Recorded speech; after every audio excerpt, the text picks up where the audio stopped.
विरोध कर रहे थे। नियोजन निकाय से भी जब बहाली होती थी तो वैकेंसी निकला 1 लाख की, अब पता चला सीट भरा 50,000 खाली रह जाता था। क्यों? क्योंकि एक ही अभ्यर्थी 500 जगह जाकर अप्लाई करते थे, उनका सिलेक्शन 50 जगह, किसी का 100 जगह हो गया, कहीं 1 जगह ज्वाइन करेंगे, बाकी जगह सीट खाली रह जाता था। इसीलिए हम लोग मांग कर रहे थे कि केंद्रीकृत बहाली हो, बीपीएससी से हो। जब बीपीएससी से हुआ, एग्जाम भी अच्छा से हुआ, हम तारीफ़ किए, नीतीश कुमार जी का भी, बीपीएससी चेयरमैन का भी तारीफ़ किया। लेकिन अभी रिजल्ट जिस तरह से आया है, तो रिजल्ट में कोई गड़बड़ी का हम आरोप नहीं लगा रहे हैं, जहाँ तक अभी तक के अनुसार। आगे अगर कुछ नज़र आएगा तो ज़रूर हम बोलेंगे, लेकिन अभी तक रिजल्ट में कोई गड़बड़ी ऐसा नहीं। लेकिन विज्ञापन में जो लिखा था, जो चेयरमैन सर भी प्रेस कॉन्फ्रेंस करके बोले थे कि एक अभ्यर्थी का एक ही जगह रिजल्ट होगा, और इसीलिए 3 वैकेंसी एक साथ, नोटिफिकेशन नहीं दिया गया, माध्यमिक, उच्च माध्यमिक और प्राइमरी का एक साथ वैकेंसी था। हम लोगों ने उस समय भी ये कहा था कि फिर नियोजन इकाई वाला हाल ना होना चाहिए कि एक ही अभ्यर्थी का 3 जगह रिजल्ट हो गया। उस समय ये कहा गया था कि नहीं, एक अभ्यर्थी का एक ही जगह रिजल्ट होगा। लेकिन अभी जब रिजल्ट आया तो एक अभ्यर्थी का 2 जगह रिजल्ट आएगा, हज़ारों ऐसे अभ्यर्थी है। तो ऐसी परिस्थिति में क्या होगा, काउंसलिंग में वो जाएंगे, जिनका सिलेक्शन एक जगह हो जाएगा वो 11th-12th में मान लीजिए होगा तो 11th-12th ज्वाइन कर लेंगे, प्राइमरी में वो नहीं करेंगे, 9th-10th में नहीं करेंगे, दोनों में तो सीट खाली हो जाएगा ना। एक अभ्यर्थी के चलते 2 जगह सीट खाली होगा, हज़ारों ऐसे अभ्यर्थी हैं। दूसरी बात, नियोजित शिक्षक, उनके बारे में आपने कोई दिशा निर्देश नहीं दिया कि इस बहाली में वो काउंसलिंग कराएं कि ना कराएं। आप नियोजित शिक्षक को राज्यकर्मी का दर्जा देने की घोषणा कर चुके हैं। नियोजित शिक्षक खुद परेशान है कि क्या करें, क्योंकि उनका जो 10 साल 12 साल का अनुभव है वो सारा इसमें ख़त्म हो जाएगा। वो नए बहाली में शामिल होते हैं इसमें, तो नया हो जाएगा सब कुछ उनका, तो वो भी अब नहीं जाना चाहते हैं।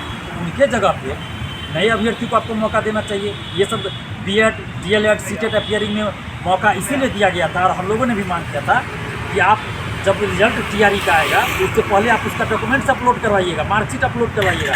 जो नहीं करेगा अपलोड, चाहे उसका रिजल्ट नहीं आया हुआ, जो भी कारण हो, उसका रिजल्ट में नहीं होना चाहिए। लेकिन आपने कुछ नहीं किया, डायरेक्ट रिजल्ट दे दिया, तो यहाँ पे तो गड़बड़ी हुई है ना। तो आप अपियरिंग में मौका ही नहीं देते, इससे अच्छा अपियरिंग में मौका। हम लोग मांग किए थे अपियरिंग में देने का, लेकिन अपियरिंग में इसलिए मांग किए थे कि उस समय ये बात थी कि एक अभ्यर्थी का एक ही जगह रिजल्ट होगा, और जो भी अपियरिंग में फॉर्म भरेंगे उनको रिजल्ट से पहले मार्कशीट अपलोड करना पड़ेगा, तब रिजल्ट आएगा।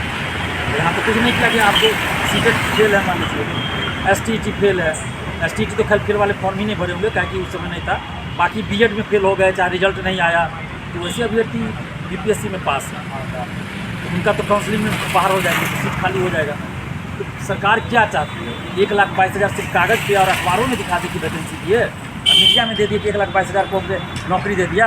नौकरी मिलना भी चाहिए, 1,22,000 को ज्वाइनिंग मिलना चाहिए। हम वो कह रहे हैं 1,22,000 को नियुक्ति पत्र आप बांटिए गांधी मैदान में, जो 2 नवंबर को कह रहे हैं, वो हम देखना चाहते हैं। यानी सरकार पैसेंट रखने के लिए सब खेला करवाया था, बाद में बिल्कुल सीट खाली रखने की साजिश थी। हम पहले से कह रहे थे कि इस बहाली में जो प्रक्रिया सरकार द्वारा की जा रही है उसमें सारा सीट नहीं भरेगा, बहुत सीट खाली रह जाएगा।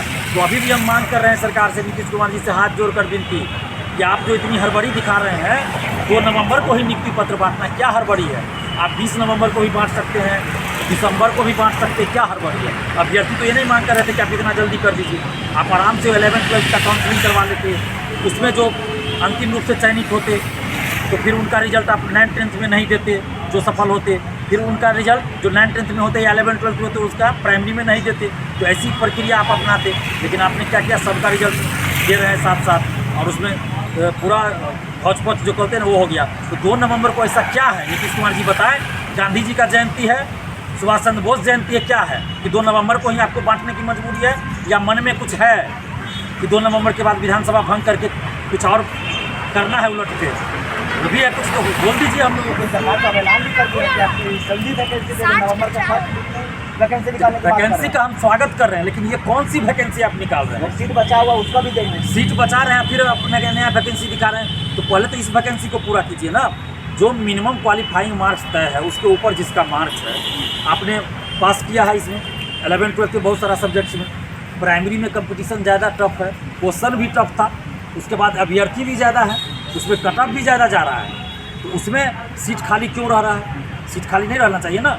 जो अभी भी आपने 7,000 सीट खाली रखा है, आप कह रहे हैं कि बीएड का रिजल्ट नहीं दिए, बहुत सारे बीएड वाले का भी रिजल्ट उसमें है। कैसे है बीएड वाले का रिजल्ट? अब बीएड वाले हमको फ़ोन कर रहे हैं कि हम काउंसलिंग में जाएँ कि ना जाएँ, कहीं ऐसा ना लोग समझे कि हम सेटिंग से आ गए हैं, क्योंकि चेयरमैन कह रहे हैं, चेयरमैन सर कह रहे हैं कि बीएड वाले का रिजल्ट 1 to 5 में नहीं है। तो फिर स्थिति स्पष्ट होनी चाहिए ना। ये बीपीएससी के कंधे पर बंदूक रखकर जो चलाई गई है ना, और इतनी जो हड़बड़ी दिखाई गई है सरकार के द्वारा, और एकदम प्रेशर दिया गया है कि आप इतना जल्दी रिजल्ट दीजिए। मैंने बीपीएससी का रिजल्ट नहीं आया और काउंसलिंग का डेट पहले से घोषित, ये तो हड़बड़ी क्यों दिखाई जा रही है। आप 10 दिन आगे भी रिजल्ट देते कोई दिक्कत नहीं था, लेकिन सही से रिजल्ट दीजिए। यानी कि एग्जाम तो सही से लिया, लेकिन रिजल्ट में आप रिजल्ट में हड़बड़ी की गई है, और उस हड़बड़ी के चलते कुछ जरूर इधर गड़बड़ी हुआ है। हम ये नहीं करें कि धांधली सेटिंग हुआ है, धांधली सेटिंग की बात अभी तक मेरे सामने नहीं आई, लेकिन गड़बड़ी इस सेंस में, जैसे बीएड वाले कह रहे हैं उनका रिजल्ट है वो कैसे आ गया। अगर बीएड वाले का तो सबका बीएड वाले का देना चाहिए, आपको जो मेरिट में ऊपर से भी आ रहे थे उनका भी देना चाहिए था। और उसके बाद आपको 1 सीट 1 पोस्ट 1 रिजल्ट आपको देना चाहिए था, एक अभ्यर्थी का 1 रिजल्ट होना चाहिए था। नोटिफिकेशन में कुछ और अब बहुत सारे लोग कर रहे हैं कोर्ट जाएंगे, तो ऐसी परिस्थिति में तो हो सकता है रिजल्ट ही कैंसिल कर दे। सारी क्लास में दिए जो दर्द दिया है वही दबा देगा। तो अभी तो दर्द आप ही दे रहे हैं हुजूर, आप ही दबा दे दीजिए कि सीट खाली रह जाएगा तो दर्द दवा आप ही दे दीजिए कि मेरिट लिस्ट निकाल लीजिए, सेकंड मेरिट लिस्ट निकालिए। तब उसमें आप कह रहे हैं कि राज्य सरकार कहेगी तब। अब नीतीश कुमार जी कोई ध्यान देंगे नहीं, नीतीश कुमार जी ध्यान देंगे नहीं, नई वैकेंसी में कहेंगे सीट जोड़ दीजिए। तो मतलब यही हुआ कि पुरानी बोतल में ये नई बोतल में पुरानी शराब वाली बात, तो कैसे चलेगा। 50,000 सीट इसमें खाली रख लीजिएगा, नई वैकेंसी में बोतल में पुरानी शराब वाली बात कर रहे हैं। 50,000 सीट इसमें खाली रखिएगा, अगली बहाली में जोड़ दिया जाएगा, हम फिर 1 लाख वैकेंसी निकाल दीजिए। यानी कि सरकार सिर्फ दिखा रहे हैं कि हम इतना वैकेंसी निकाल रहे हैं, इतना ही रिजल्ट दे रहे हैं। 3.5 लाख सरकारी शिक्षकों के पद 2019 का डाटा बता रहे हैं खाली है बिहार में। अब बताइए कितना बहाली हुआ है अभी तो कोई एहसान नहीं कोई सरकार कर रही है।